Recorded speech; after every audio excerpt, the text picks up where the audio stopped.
Hey there, Gemini Sun, Gemini Moon, Gemini Rising. It's Maggie. Welcome to Moonlit Waters. Today we're going to take a look at that full moon that is happening on Monday, the 20th of September at 28 degrees, 14 minutes of Gemini. Of Virgo. It's happening in your 10th house of career.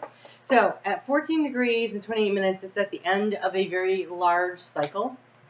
This actually, well, the seeds of this would have started 18 months ago, so that would have been March of 2020. We don't need to talk about that. You know exactly what was going on then. So it's kind of an end of a cycle. It's wrapping some things up, but it's probably in your career sector, and a lot of things shifted in the career sector for a lot of people over the past 18 months. And so there might be some stuff that you picked up along the way, things that work for you, things that don't, that are really coming to your attention. And we're going to take a look at the rest of the week.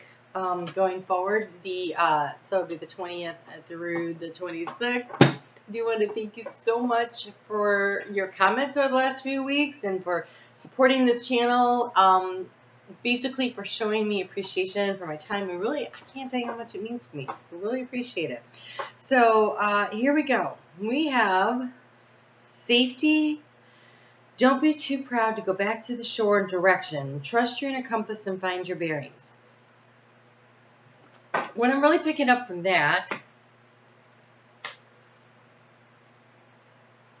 okay, all right, so for some of you in the arena of careers, most likely, but for if you are not a Gemini rising, it could be happening in any place in your chart, there's this need to go back to what feels authentically you. So what are you most comfortable with? What seems like you? What is truly how you feel about something inside? This full moon is conjunct with Neptune, so there's no limits. There's no boundaries at all, and at the same time, your ruling planet of Mercury is going to be in a Libra, a fellow air sign, so trining your sign, and then trining Jupiter in another air sign. That's a really nice flow of energy. So the Aquarius, it's just going around the whole zodiac for you. And so there's this energy of being able to communicate about what your vision is, about where it is you want to go. And this communication could be to yourself or to those in your life that are significant. But they feel like this is heading in the direction that brings you joy because you have dancing in the rainbow. You have dancing in the rainbow. It says trust your inner compass and find your bearings. And dancing in the rainbow says break free from whatever you feel is holding you back and express your happiness and find out what it is that you truly desire. We have the starfish. So the starfish, of course, always represents hope. But the starfish, if you cut off its limb, it'll grow one back. So you can regenerate. You can replace what was lost. So if you've lost some income, you can regenerate that. If you've lost your sense of who you are, you can regenerate that. If you've lost your desire, your wish, your goal, your enthusiasm for any aspect of your life, you can regenerate that. It says you have the opportunity to rejuvenate and start anew, create with a new perspective or outlook. This card may also indicate abundance is in the horizon and you have disengaged from the outcomes. So this is where that new moon that we had a couple weeks ago in Virgo, where you planted that seed of intention. This is what I desire. This is what I truly want. That new moon always requires a lot of patience. It's an 18-month cycle anyway, but it takes a little while to even see things are moving because so much is happening below the surface when you plant seeds. In an earth sign, there's a lot of growth that happens before they spring up. And so you may not know that things are happening, but I feel like you're definitely having things moving in your direction.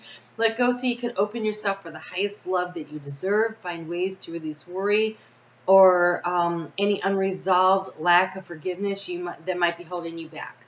So Pisces. Pisces moon is definitely about a sacrifice in order to create space. It is at the end of the zodiac. It is at, Pisces is like the hanged man. It is being in suspended animation and having to sacrifice. Odin sacrificed a physical eye to gain the third eye, right? And so it's to gain the wisdom. And so you're being asked, what can you let go of that's holding you back? What is the sacrifice that in the end, honest to goodness, won't feel like that much of a sacrifice because what you gain on the other side will be amazing. So that's kind of the energy of this full moon for you. So feels more analytical than it has, surprisingly, for the other signs I've done so far, but I can see why. There's a need to step into your own personal power, to really step into your power. So as the moon moves into Aries, which it does at 11:13 p.m., that's your 12th house. So you're still working on that releasing, letting go energy. That happens on Monday at 11:13 p.m. So Tuesday and Wednesday we're fully in the Aries moon energy, and Aries moon is going to oppose Mars in Libra, and so there's a feistiness that comes with it. Now that feistiness might come through I'm motivated to make changes, and that feistiness could also come with people being impetuous, taking action, which is I feel good about, but Libra is an air sign, and so it could be people are feisty with their words. So watch out for that because you are also an air sign, right? So this energy here is about self-reflection and bringing things to fruition.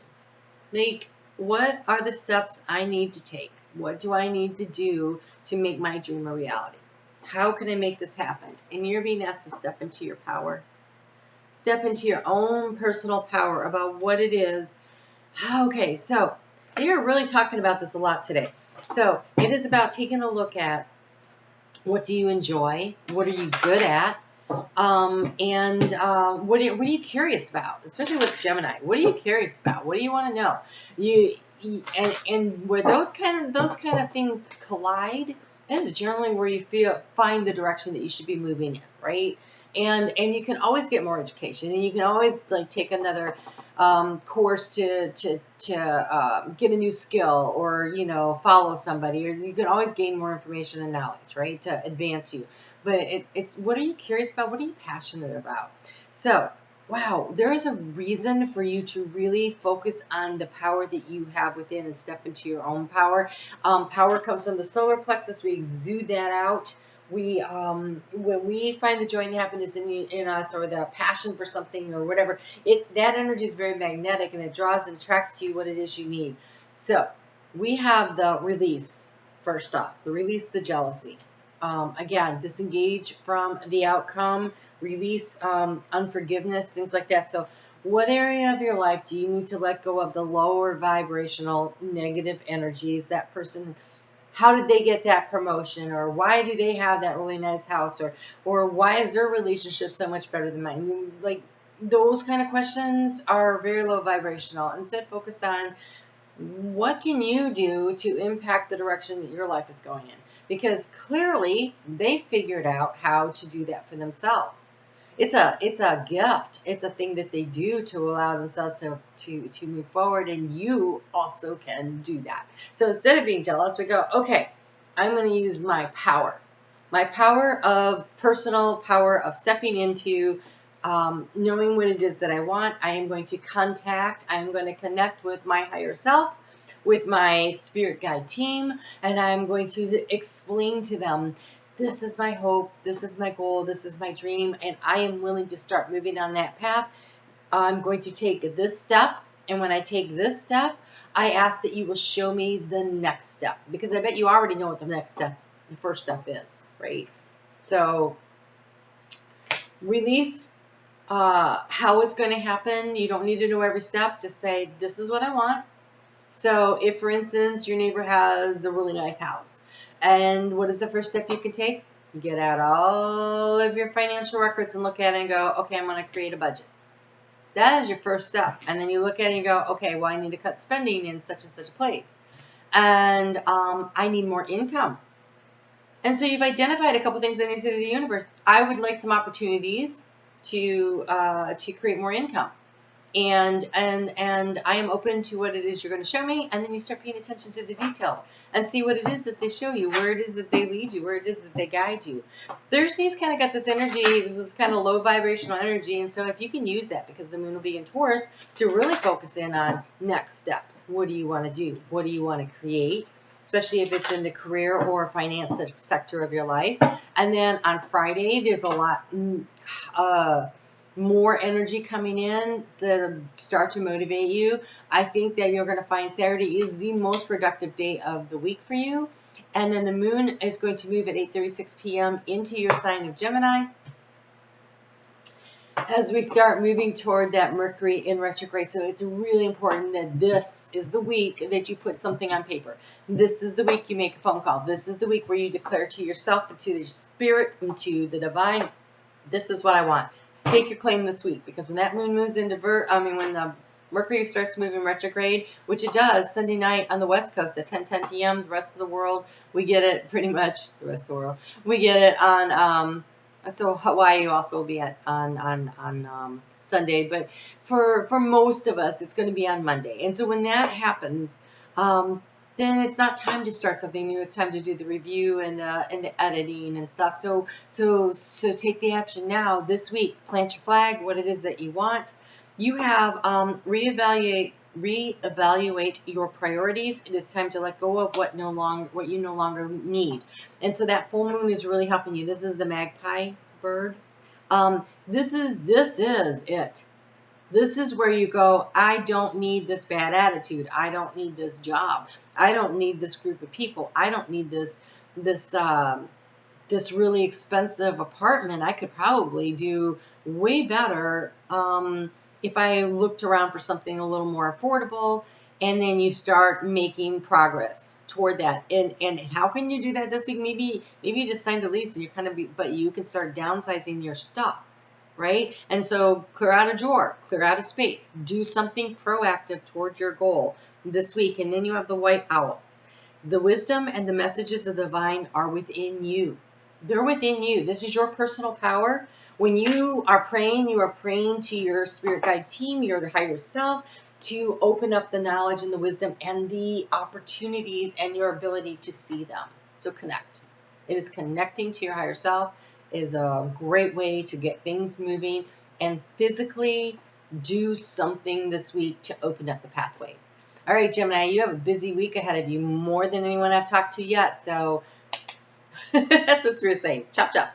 Okay, so you guys have a great week. If you would like daily guidance on anything over on Moonlit Waters, I have on the Facebook page on Moonlit Waters. There we are on Facebook on Moonlit Waters. I do a daily card pull. So you can check on the energy every day.